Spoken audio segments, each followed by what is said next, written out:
Hello, friends. So usually when we're in the classroom, I tell you all my fun things that I've learned in my days. And today, I'm going to share about this yogurt. Now, we are not sponsored here on Miss Gear's channel, but if we were to be, it would be by this great yogurt. It is a dairy-free yogurt, but the other great thing about it is, I don't know if you can hear that, it comes in a glass jar, so it's like super sustainable, and you can reuse this jar for painting or for a drink or I don't know, whatever else you need a little cup for. It was really cool, and it's so good. Oh my goodness. Yes, Z, you'd probably like it because it's dairy free, but any of you would like this. It's just the best. Need to buy more when this social distancing stuff is over, because I don't really want to go to the store all that often. But oh, it's so good. So good. All right, chapter 8. I had my book open, ready to go. I kept note.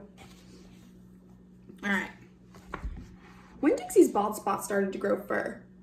And the fur that he had to begin with started looking so shiny and healthy. And he didn't limp anymore. And you could tell that he was proud of looking so good. Proud of not looking like a stray. I thought what he needed most was a collar and a leash. So I went into Gertrude's Pets, where there were fish and snakes and mice and lizards and gerbils and pet supplies. And I found a real handsome red leather collar with a matching leash. Winn-Dixie was not allowed to come inside the store. There was a big sign on the door that said, "No dogs allowed." So I held the collar and a leash up to the window. And Winn-Dixie, who was standing on the other side of the window, pulled up his lip and showed me his teeth. And he sneezed and he wagged his tail. So I knew he absolutely loved that leash and the collar combination. But it was really expensive. I decided to explain my situation to the man behind the counter. I said, "I don't get a big enough allowance to afford something this fancy, but I love this collar and leash, and so does my dog. And I was thinking that maybe you could set me up on an installment plan." "Installment plan?" said the man. "Gertrude!" somebody screamed in a real irritating voice. I looked around. It was a parrot. She was sitting on top of one of those fish tanks, looking right at me.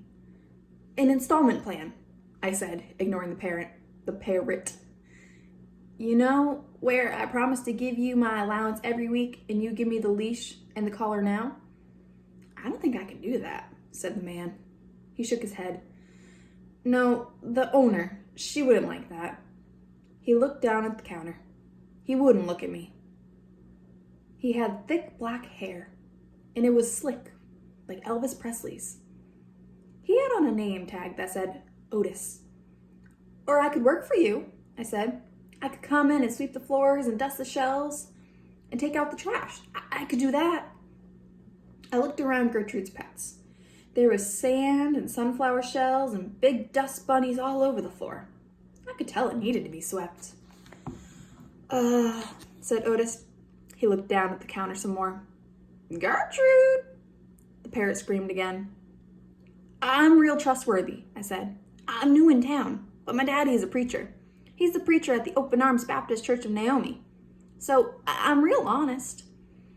But the only thing is, Winn-Dixie, my dog, he would have to come inside with me. Because if we get separated for too long, he starts to howl something terrible." "Gertrude doesn't like dogs," said Otis. "Is she the owner?" I asked. "Yes, I mean, he finally looked up. He pointed at the fish tank. "That Gertrude, the parrot. I named her after the owner." "Gertrude's a pretty bird," screamed Gertrude. "She might like Winn-Dixie," I told Otis. "Almost everybody does. Maybe he could come inside and meet her, and if the two of them get along, then I could have the job." "Maybe," Otis mumbled. He looked back down at the counter again. So I went and opened the door, and Winn-Dixie came trotting on inside the store. "Dog!" screamed Gertrude. "I know it," Otis told her. And then Gertrude got real quiet. She sat on the top of the fish tank, cocked her head from one side to the other, looking at Winn-Dixie. And Winn-Dixie stood and stared back at her. He didn't hardly move. He didn't wag his tail. He didn't smile. He didn't sneeze.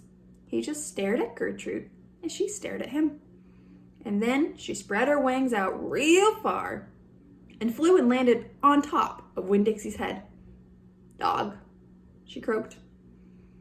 Winn-Dixie wagged his tail just a little tiny bit, and Otis said, "You can start on Monday." "Thank you," I told him. "You won't be sorry." On the way out of Gertrude's Pets, I said to Winn-Dixie, "You are better at making friends than anybody I have ever known. I bet if my mama knew you, she would think you were the best dog ever." Winn-Dixie was smiling up at me, and I was smiling down at him. And so neither one of us was looking where we were going, and we almost bumped right into Sweetie Pie Thomas. She was standing there, sucking on the knuckle of her third finger, staring in the window of Gertrude's Pets. She took her finger out of her mouth and looked up at me. Her eyes were all big and round. "Was that bird sitting on that dog's head?" she asked. She had her hair tied up in a ponytail with a pink ribbon. But it wasn't much of a ponytail. It was mostly ribbon with a few strands of hair in it. "Yes," I told her. "I seen it," she said. She nodded her head and put her knuckle back in her mouth. Then she took it out again real quick. "I seen that dog in church, too. He was catching a mouse. I want a dog just like it, but my mama won't let me get no dog. She says if I'm real good, I might get to buy a goldfish or one of them gerbils. That's what she says. Can I pet your dog?" "Sure," I told her.